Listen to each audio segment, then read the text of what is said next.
Hello and welcome to Short Story Scene. I am your host, the storyteller, and here we have a tale called Oblivione by H.P. Lovecraft. When the last days were upon me and the ugly trifles of existence began to drive me into madness, like the small drops of water that torturers let fall ceaselessly upon one spot of their victim's body, I loved the irradiated refuge of sleep. In my dreams I found a little of the beauty I had vainly sought in life, and wandered through old gardens and enchanted woods. Once when the wind was soft and scented, I heard the south calling, and sailed of endless and languorously under strange stars.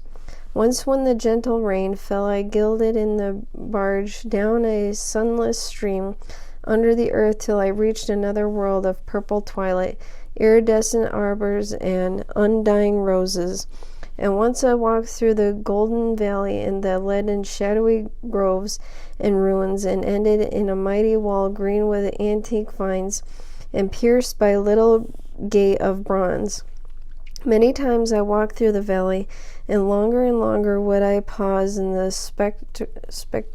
spectral half-light where the giant trees squirmed and twisted grotesquely, and the great ground stretched damply from trunk to trunk, sometimes disclosing the mold-stained stones of buried temples.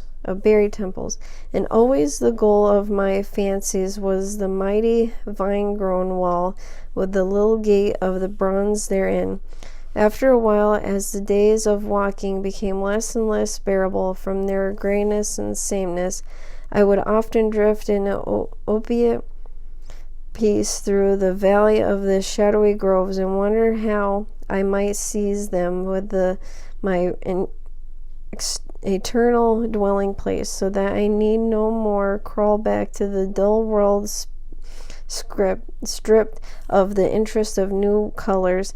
And as I looked upon the little gate in the mighty wall, I felt that beyond it lay a dreamy country from which, once it was entered, there would be no return.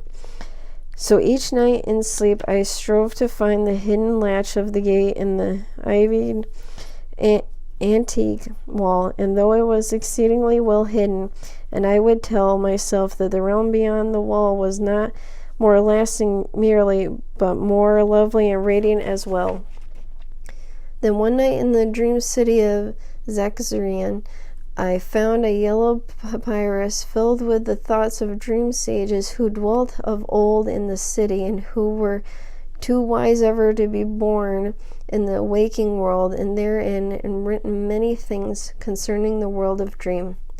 And among them was lore of golden valley and sacred grove with temples, and a high wall pierced by the little bronze gate. When I saw this lore, I knew that it was touched on the saints I had haunted, and I therefore read long in the yellowed papyrus. Some of the dream sages wrote gorgeously of the wonders beyond the irrepassable gate, but others told of horrors of disappointment. I knew not which to believe, yet longed more and more to cross forever in the unknown land, for doubt and secrecy are the lore of lores, and no new horror could be more terrible than the daily torture of the commonplace.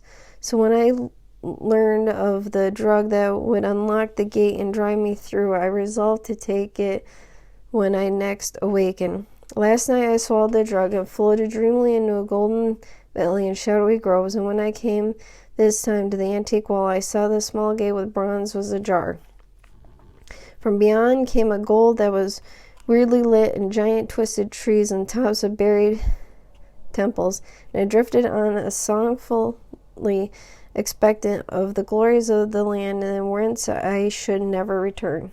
But as the gate swung wider, and the sorcerer of the drug and the dream pushed me through, I knew that all sights and glories were at an end, for in the new realm was neither land nor sea, but only the white void of unpeopled and unlimited space.